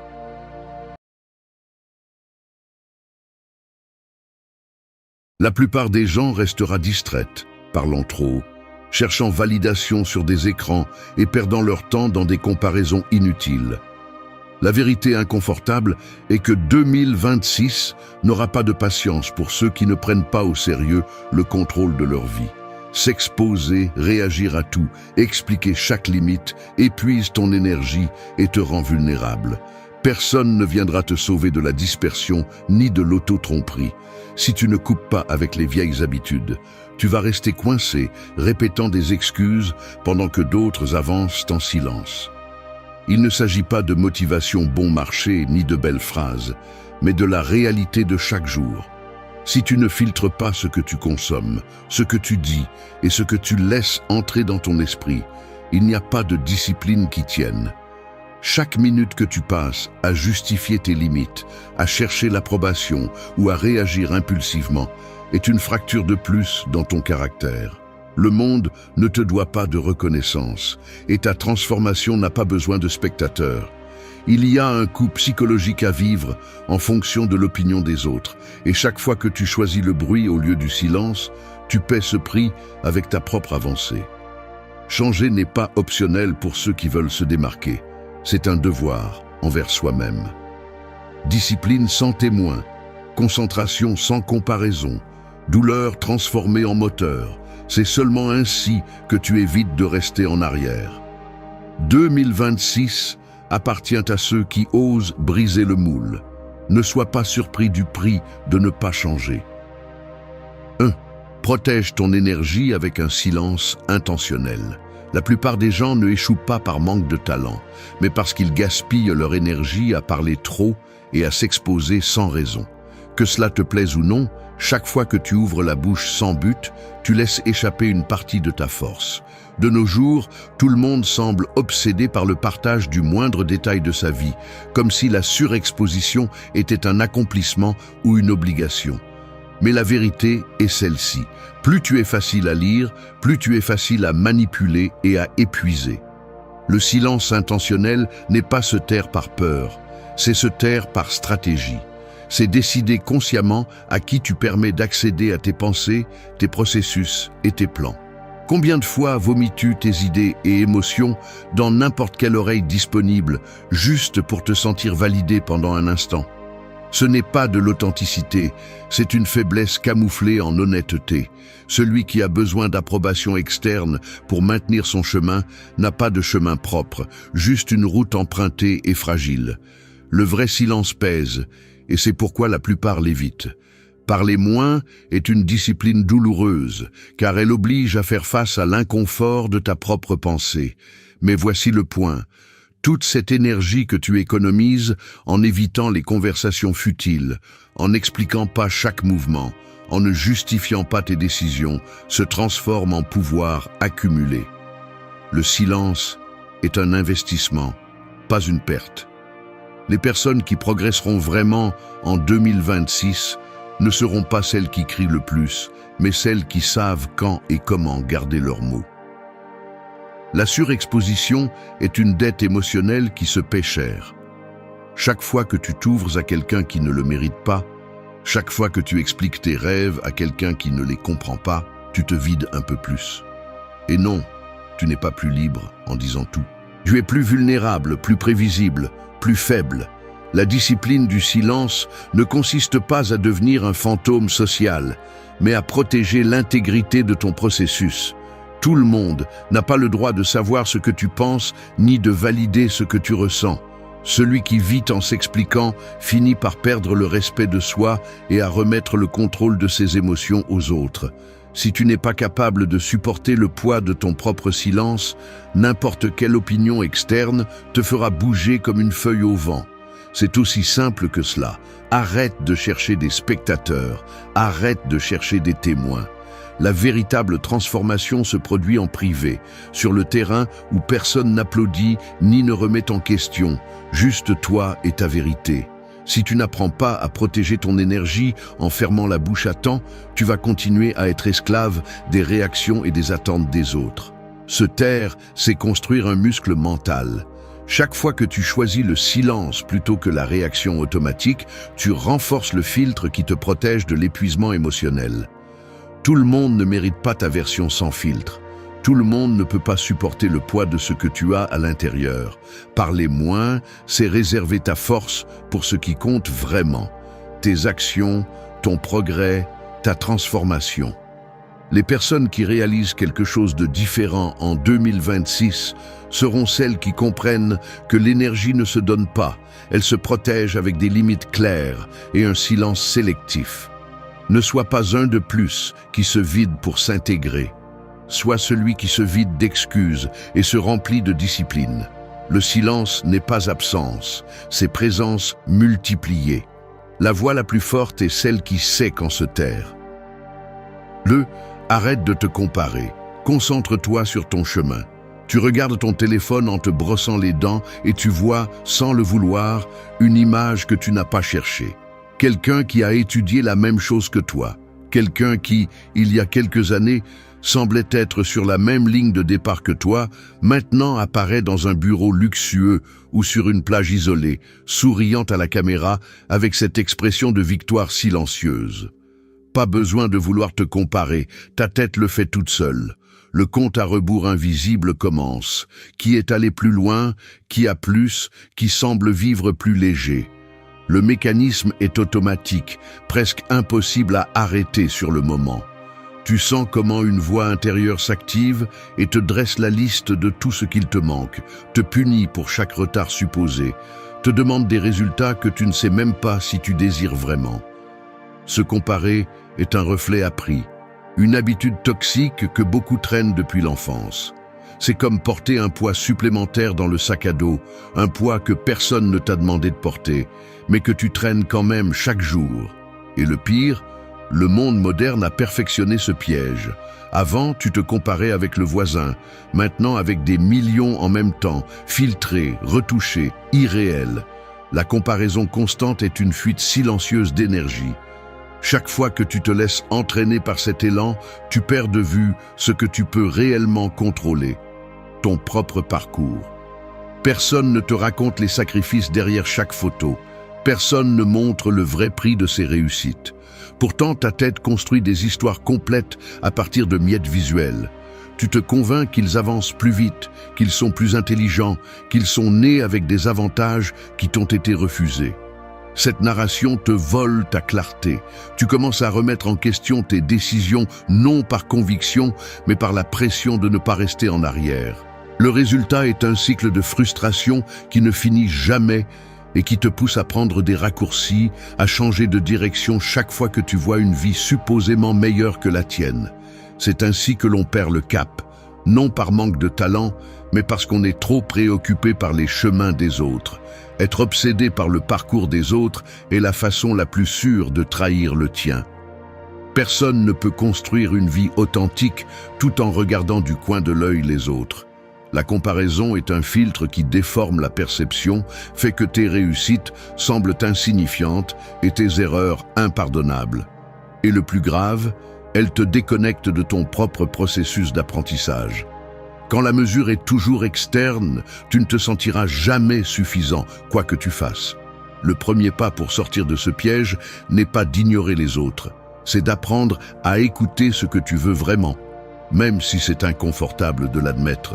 Cela nécessite du courage de rompre avec le schéma de regarder sur les côtés et de tourner le regard vers l'intérieur. Il n'y a aucun mérite à arriver rapidement à une destination qui n'a jamais été la tienne. La vraie discipline commence quand tu cesses de poursuivre des standards extérieurs et que tu t'engages envers ton propre développement, même si personne ne le voit, même si personne ne le célèbre. Tu dois protéger ton attention contre la tentation de mesurer chaque pas selon la vie des autres. Cela ne se fait pas du jour au lendemain. C'est une décision quotidienne, une sorte d'entraînement à contre-courant. Le véritable progrès est silencieux et souvent inconfortable. Tu es responsable du chemin que tu choisis et aussi de la distraction que tu permets. Souviens-toi de cela. Personne ne peut te voler ton processus, mais tu peux le donner en te comparant. Arrête de regarder à l'extérieur, commence à construire de l'intérieur. La seule compétition qui compte est contre la version que tu étais hier. La comparaison est une dette émotionnelle, l'attention, un investissement que seul toi décides de faire. 3. Supporte la solitude, renforce ton caractère. Je dois l'admettre, il y a des jours où la solitude pèse plus que je ne le voudrais. Ce n'est pas la solitude physique, Celle-là est facile à combler avec du bruit, des écrans ou des gens. C'est l'autre, celle qui apparaît quand je décide de cesser de me distraire et de faire face à mes propres décisions, à mes manques, à tout ce que j'ai évité d'analyser en profondeur. Supporter ce vide sans fuir est inconfortable. Mais ce que j'ai compris, à force de coups et de recul, c'est que cet inconfort est le filtre naturel qui sépare ceux qui ne font que fantasmer sur le changement de ceux qui le réalisent vraiment. La peur de la solitude fonctionne comme une encre invisible. Elle te maintient collé à des routines médiocres, à des relations qui ne comptent plus, à des conversations qui ne te transforment pas, simplement parce que tu crains de rester seul avec tes pensées les plus basiques et tes questions non résolues. La plupart choisissent de remplir n'importe quel vide existentiel avec du bruit extérieur par incapacité à tolérer même une minute de silence intérieur. Mais cette urgence à fuir, à diluer la douleur de l'isolement, finit toujours par affaiblir le caractère. Éviter la solitude, c'est comme éviter l'entraînement. On a l'impression d'épargner la douleur, mais en réalité, on se condamne à la fragilité. Quand tu analyses froidement les moments les plus décisifs de tout processus de transformation, il y a un schéma qui se répète. La grande majorité se produit dans des espaces de solitude volontaire. Ce n'est pas un hasard. Sans témoin, sans public et sans la pression de devoir prouver quoi que ce soit, c'est quand tu peux enfin écouter ce que tu penses et ressens vraiment, sans filtre ni apparence. La solitude forcée est parfois cruelle, mais la solitude choisie est celle qui te permet de réécrire le scénario de ta vie. C'est un laboratoire où tu découvres à quel point tu as vécu en pilote automatique, répétant des schémas hérités, reportant des décisions importantes et cherchant refuge dans la validation des autres. Passer du temps seul n'est pas une punition. C'est une stratégie d'autodiagnostic, la seule façon d'exposer les lacunes de ta propre structure mentale et émotionnelle. Personne ne renforce son caractère entouré d'applaudissements. Le caractère se forge exactement là où personne ne te voit, quand c'est toi qui décides si tu restes ferme ou si tu te laisses emporter par le confort de ce que tu connais. Il y a une conséquence claire à éviter la solitude. Tu deviens dépendant de ton environnement pour réguler tes émotions et définir ta valeur. Si tu ne supportes pas d'être avec toi-même, tu deviens accro à la compagnie facile, aux opinions des autres, à la fausse sécurité que donnent les relations superficielles. Cette dépendance est la fracture qui coûte le plus cher, car au moment où la vie te laisse sans ses soutiens externes, tu te retrouves sans ressources internes pour te maintenir. Renforcer le caractère implique d'abord d'identifier tous ces moments où tu fuis l'inconfort, et ensuite de décider consciemment de les affronter au lieu de les anesthésier. Tu n'as pas besoin de plus de stimuli, tu as besoin de plus de résistance. Celui qui supporte la solitude développe un filtre naturel contre la manipulation émotionnelle et la pression sociale. Là est la différence. La solitude ne détruit que ceux qui ne l'ont jamais vraiment affrontée.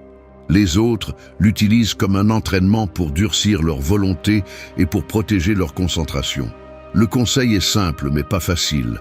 Apprends à rester avec toi-même sans distraction, même si cela fait mal. Permets-toi de sentir le vide, d'écouter les questions inconfortables, d'analyser tes propres contradictions. Transformer l'inconfort en discipline est le pas que la plupart ne franchissent jamais. Et c'est pourquoi la plupart ne changent jamais vraiment. Supporter la solitude renforce le caractère parce que cela t'oblige à construire une base interne qui ne dépend de rien ni de personne. Personne ne peut s'entraîner à ta place. Personne ne peut supporter tes silences pour toi. Le caractère se mesure quand personne ne regarde et il ne grandit que lorsque tu choisis de ne pas fuir. La solitude n'est pas une punition, c'est un privilège mal compris. Accepte le défi. Rends-toi fort là où les autres abandonnent. L'inconfort est le prix de la liberté. 4. Maîtrisez vos impulsions avant de réagir. Un doigt suspendu sur le bouton d'envoi, la tension dans la mâchoire, le pouls à peine altéré. À cet instant microscopique avant d'agir, votre corps révèle déjà ce que votre esprit tente de masquer. L'impulsion est comme un ressort chargé. Vous pouvez sentir la pression s'accumuler dans la poitrine. Cette urgence électrique qui parcourt les muscles et qui demande à sortir sous forme de mots, de gestes ou de réactions immédiates. Il est facile de se laisser emporter. Une notification inattendue, un commentaire qui pique votre fierté, un regard que vous interprétez comme un défi. La réaction automatique est un soulagement fugace, comme relâcher le ressort et voir l'énergie se disperser sans contrôle. Mais là est le problème. Chaque fois que vous cédez à l'impulsion, vous perdez une partie de votre maîtrise intérieure. Vous remettez le contrôle de votre vie à des forces extérieures et vous vous retrouvez piégé dans un cycle qui ne construit jamais rien de solide. Apprendre à maîtriser les impulsions n'est pas une question de répression rigide ni d'indifférence feinte. C'est développer la capacité de faire une pause, de supporter l'inconfort dans cette marge étroite avant de répondre. Dans la vie quotidienne, cela se traduit par des gestes très concrets. Vous avalez votre salive avant de donner une réponse qui, vous le savez, ne servira qu'à alimenter une discussion inutile. Vous baissez les yeux et comptez jusqu'à 3 avant de répondre à un message chargé de ressentiment. Vous fermez la bouche lorsque l'ego exige que vous vous défendiez à tout prix. Ces secondes de rétention sont minuscules pour le monde, mais monumentales pour votre caractère. Ce que la plupart appellent le contrôle de soi n'est rien d'autre que la décision de ne pas être esclave de la première émotion qui apparaît. Celui qui ne maîtrise pas ses impulsions devient prévisible. Il répond toujours de la même manière, tombe toujours dans les mêmes pièges, dépense toujours son énergie dans ce qui ne compte pas. Il y a une différence brutale entre sentir et réagir. Sentir est inévitable, l'émotion surgit, frappe, secoue. Réagir, c'est choisir de remettre le gouvernail à cet instant, de permettre à l'émotion de décider à votre place. Le contrôle de soi n'est pas une anesthésie. C'est choisir le moment et la forme. C'est s'observer de l'extérieur, comme si vous pouviez voir votre propre visage se tendre ou vos poings se fermer, et décider de ne pas céder. C'est ainsi que se construit la force invisible qui soutient ceux qui avancent, tandis que les autres s'épuisent à se battre dans des batailles inutiles. Chaque action impulsive est une dette que vous devez ensuite payer avec des regrets, avec des explications inutiles, avec des relations fracturées. En revanche, chaque fois que vous maîtrisez l'impulsion, vous accumulez du crédit interne, des réserves de patience et de clarté qui vous servent quand cela compte vraiment. Ce n'est pas un processus confortable ni immédiat. Au début, c'est difficile, car le corps demande une réaction, l'esprit exige un exutoire, et l'environnement semble récompenser les plus bruyants. Mais observez attentivement. Ceux qui dirigent vraiment leur vie, ceux qui parviennent à maintenir une vision à long terme, sont ceux qui ont appris à résister à la tentation de répondre à chaud. La discipline commence dans ces microsecondes de retenue, lorsque vous choisissez de ne pas vous justifier, de ne pas attaquer, de ne pas tomber dans le jeu de l'autre. Respirez profondément, regardez vos mains, sentez le poids du moment. Là réside la différence entre celui qui se noie dans ses émotions et celui qui les utilise comme matériaux de construction. Celui qui réagit perd, celui qui décide gagne. Ne confondez pas réaction et force. La véritable force est de savoir attendre, d'utiliser la pause comme un bouclier et comme un filtre. Personne ne regrette de s'être retenu lorsque l'impulsion était destructrice. Le contrôle de soi est la base de toute transformation profonde. Parfois, ce que vous pouvez faire de plus courageux, c'est de ne rien faire. Maîtriser vos impulsions est le premier pas pour maîtriser votre destin. 5. Fais de la discipline sans chercher de reconnaissance. La reconnaissance est la drogue la moins chère et la plus addictive qui existe. Si tu cherches des applaudissements pour te mettre en marche, tu as déjà perdu. Attendre que quelqu'un te célèbre pour faire ce que tu dois faire est la recette parfaite pour stagner et devenir un parmi tant d'autres. La plupart des gens ne sont pas disciplinés, non pas par manque de capacité, mais parce qu'ils ne peuvent soutenir l'effort que lorsque quelqu'un regarde, lorsqu'il y a des témoins, lorsqu'il y a la promesse d'une récompense immédiate. C'est ainsi que tu deviens dépendant, fragile, facile à manipuler. Tu t'entraînes à répondre à la récompense, pas à ce besoin intérieur de te surpasser. Le monde est rempli de personnes qui n'agissent que lorsqu'il y a des yeux sur elles, mais s'éteignent dès que les projecteurs disparaissent. C'est la racine de la médiocrité. Tu as besoin de témoins pour valider chaque étape, et au fond, tu crains que personne ne remarque si tu t'améliores en silence. Mais la vraie discipline est invisible. C'est ce que tu fais quand il n'y a pas de public. C'est le travail que tu ne partages pas sur les réseaux. C'est la constance que personne n'applaudit parce que personne ne la voit. Si ton moteur principal est la reconnaissance, prépare-toi à échouer chaque fois que tu ne reçois pas suffisamment d'attention. Personne ne te doit des applaudissements pour faire ce qui t'incombe. Fais le travail, point. Fais-le même si personne ne te félicite, même si personne ne te regarde, même s'il n'y a pas un seul mot d'encouragement à la fin de la journée. C'est la différence radicale. Ceux qui changent vraiment leur vie sont prêts à répéter le processus 100 fois en privé avant de montrer un seul résultat en public. Pourquoi ? Parce qu'ils comprennent que la validation externe est volatile, mais que la solidité interne se construit dans l'ombre, sans témoin, sans médaille. La discipline qui compte est celle que tu maintiens quand la fatigue pèse, quand l'environnement ne soutient pas, quand la tentation d'abandonner semble raisonnable et que personne ne saura si tu échoues. Tu n'es pas spécial pour faire ce que tu dois faire. Personne ne te doit de reconnaissance pour avoir choisi ce qui est juste. Le mérite réside dans l'insistance juste au moment où ton esprit te supplie de t'arrêter, quand il n'y a ni récompense ni reconnaissance, juste la satisfaction brutale de ne pas te trahir toi-même. Le plus grand piège est de faire les choses en attendant de la gratitude ou de la visibilité.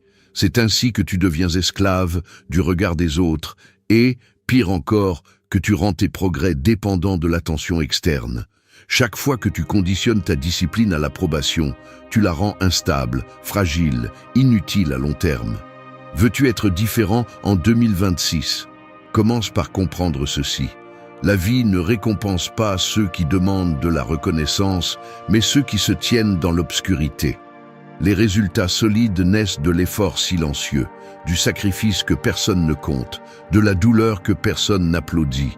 Accepte que le travail acharné ne se voit pas toujours, ni ne se célèbre.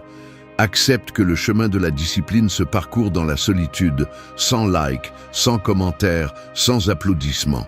Fais de la discipline comme si personne ne devait jamais le savoir. C'est le filtre ultime. Si tu ne peux soutenir l'effort que lorsque tu le rends public, tu n'as pas de discipline, tu as une dépendance émotionnelle. Construis des habitudes qui ne dépendent pas de la validation. Construis des processus qui n'ont pas besoin de témoins. Le caractère se démontre en privé, pas sous les projecteurs.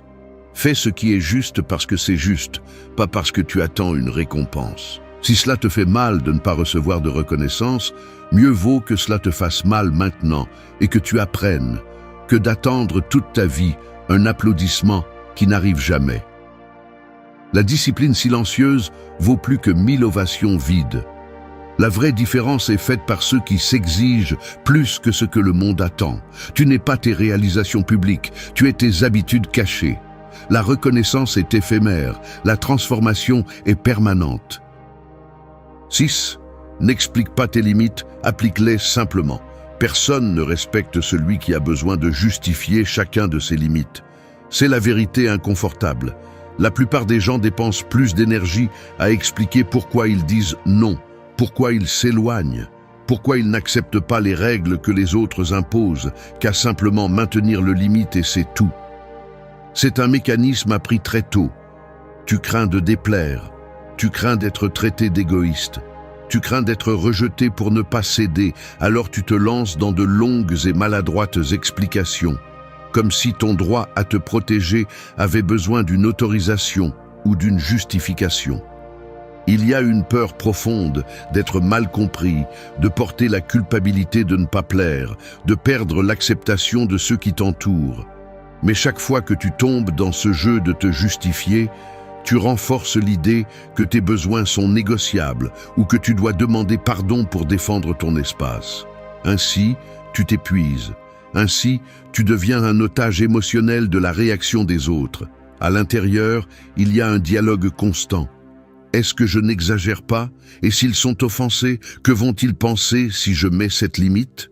Cette insécurité est ce qui te fait douter, ce qui affaiblit ta position et, au fond, ce qui permet aux autres de franchir tes frontières, encore et encore. Ce n'est pas seulement une question d'éducation ou de cordialité, c'est une fracture dans la confiance en soi, un manque d'entraînement à dire non sans culpabilité, sans fioriture, sans détour. Chaque explication que tu donnes est une invitation à négocier la limite, à te presser, à remettre en question ta décision. Et le pire, c'est que souvent, tu n'es même pas conscient de quand tu remets le contrôle. Tu le fais presque automatiquement, poussé par le désir d'éviter le conflit, comme si ta valeur dépendait de l'approbation ou de la compréhension extérieure. Mais comprendre cela est vital. Celui qui sent qu'il doit se justifier pour poser une limite, c'est qu'il n'a pas encore compris son propre droit à exister sans demander la permission. Dans la vie réelle, cela se voit dans le quotidien. Tu acceptes des invitations que tu ne veux pas, tu prends des appels qui te drainent, tu écoutes des problèmes d'autrui qui ne te concernent pas, tu fais des heures supplémentaires juste pour ne pas dire que tu ne peux pas.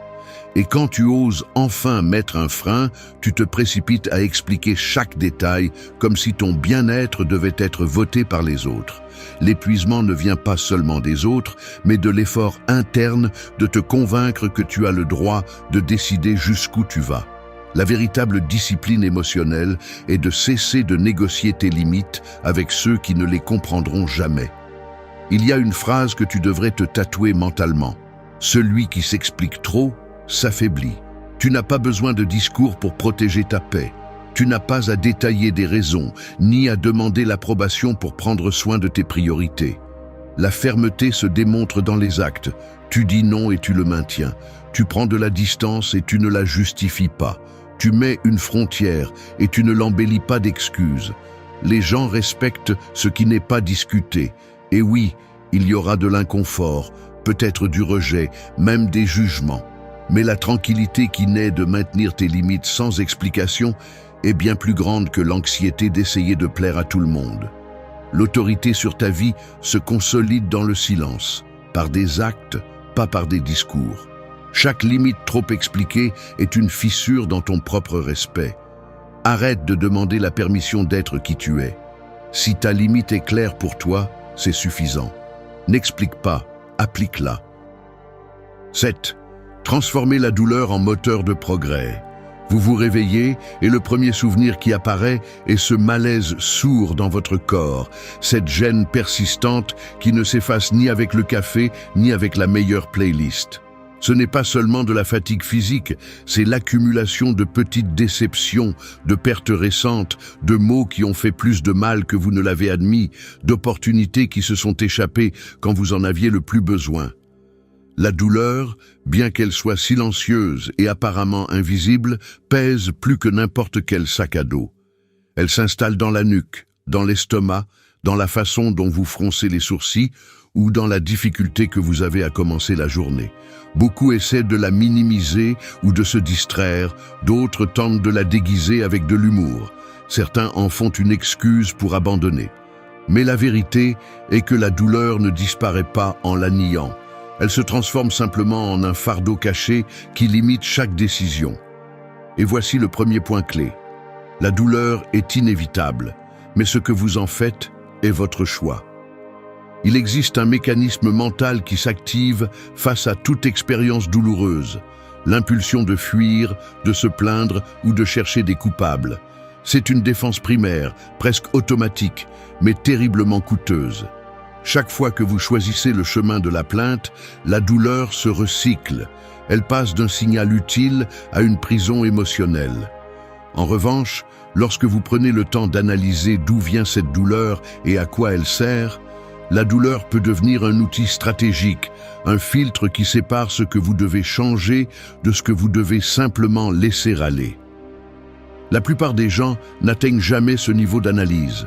Ils restent bloqués à la surface, piégés dans des récits de victimes, attendant que quelque chose d'extérieur résolve leur inconfort. Mais la douleur bien utilisée est une carte. Elle indique les fractures dans votre caractère et les points faibles de vos habitudes. Ce n'est pas la souffrance qui vous freine, c'est votre utilisation inefficace de celle-ci. La clé est de changer votre relation avec la douleur. Si vous la voyez comme un ennemi, elle vous affaiblit. Si vous la voyez comme un maître, elle vous pousse. Le processus n'est ni confortable ni rapide. Il nécessite de regarder en face ce qui fait le plus mal et de vous demander avec une brutalité honnête quelle décision vous avez retardée, quelle limite vous n'avez pas fixée ou quelle discipline vous n'avez pas maintenue. La douleur indique avec une précision chirurgicale vos domaines à améliorer, les zones non entraînées de votre vie. Et la seule véritable erreur est de gaspiller cette information. Transformer la douleur en moteur implique une décision consciente. Cessez de l'utiliser comme excuse pour l'inaction et commencez à l'utiliser comme carburant pour le progrès. Personne ne progresse sans un confort soutenu. Personne ne se transforme en évitant le malaise. La douleur est le prix d'une version plus forte de vous-même. La différence entre ceux qui avancent et ceux qui répètent le même cycle réside dans la capacité à traiter la douleur et à en extraire une décision concrète. La compassion mal comprise ne fait que perpétuer le statu quo. La discipline émotionnelle consiste à vous demander chaque jour « Que me demande cette douleur ?» et ensuite agir, même si cela fait plus mal au début. La croissance personnelle ne se produit pas en l'absence de douleur, mais dans la gestion stratégique de celle-ci. Si vous parvenez à transformer ce malaise en un rappel quotidien de ce que vous pouvez encore améliorer, la douleur cesse d'être un obstacle et devient un moteur. Celui qui apprend à utiliser la douleur comme signal d'ajustement ne reste jamais longtemps au même endroit. Oubliez d'attendre le moment parfait, la motivation idéale ou le soulagement immédiat. Rien de tout cela n'existe.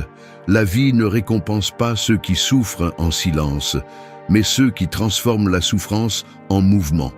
La douleur n'est pas une punition, c'est le rappel qu'il y a encore de la place pour grandir. Ce qui vous pèse aujourd'hui peut vous propulser demain. La différence réside dans ce que vous décidez de faire avec ce que vous ressentez. La douleur est inévitable, le statu quo est optionnel. 8. Agis avec cohérence, ne te mens pas à toi-même.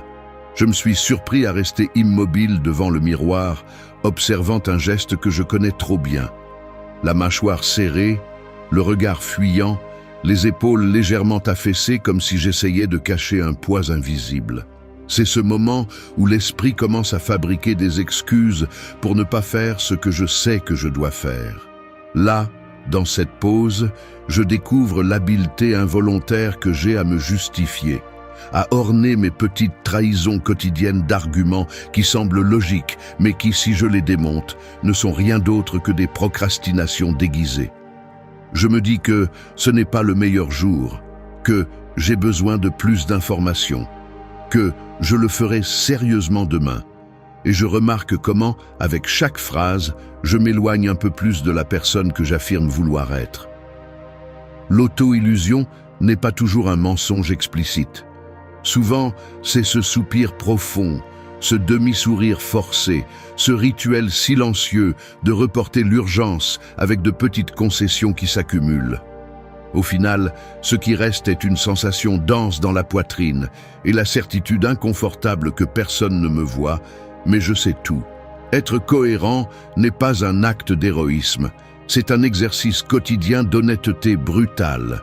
C'est regarder les décisions concrètes que tu prends, ce que tu manges, ce que tu remets à plus tard, ce que tu permets, ce que tu tolères, et les comparer à ce que tu prêches, à ce que tu rêves, à ce que tu revendiques tout bas et sur les réseaux. Le corps envoie des signaux. Tu sens l'estomac serré chaque fois que tu fais une promesse sans réelle intention de la tenir. La gorge se dessèche quand tu mens sur ton processus. Le dos se tend quand tu ignores cette tâche que tu as juré de résoudre aujourd'hui. L'auto-illusion est une dette silencieuse. Elle se paie sous forme d'insatisfaction quotidienne et de respect de soi érodé. Il n'y a pas de raccourci. Tu peux tromper le monde un moment, mais tu ne peux pas tromper ton corps ni ta mémoire. Dans la vie quotidienne, L'incohérence se remarque dans les détails les plus simples. Tu dis que tu veux de l'ordre, mais ton bureau est un chaos. Tu assures que cette année sera différente, mais tu répètes les mêmes rituels de procrastination, les mêmes conversations vides, les mêmes pensées circulaires que tu as promis de laisser derrière. Le langage corporel ne ment pas. Tu évites le contact visuel quand tu justifies tes échecs, tu croises les bras quand tu sais que tu cèdes à une habitude que tu as juré de couper. Il ne s'agit pas de perfection, mais de décision. Chaque fois que tu choisis d'agir contre ce que tu défends, ta volonté s'affaiblit un peu plus. Personne ne échoue à cause d'une grande erreur, mais à cause de centaines de petites incohérences qui se normalisent jusqu'à anesthésier l'inconfort.